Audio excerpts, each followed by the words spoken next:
This is a Mr. Cheb Chelio's 2012 News Quickie.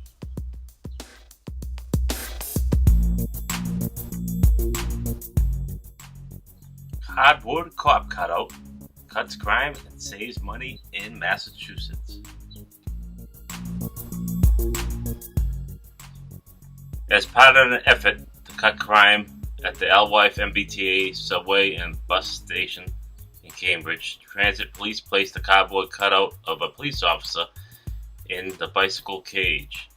Hundreds of people use the racks daily. Deputy Chief Robert Lenahan says the fake cop, along with video cameras and a new lock, has cut bike thefts by 67%. It's also a money saver. He estimates it would cost $200,000 a year to have an officer watch over the cage full time.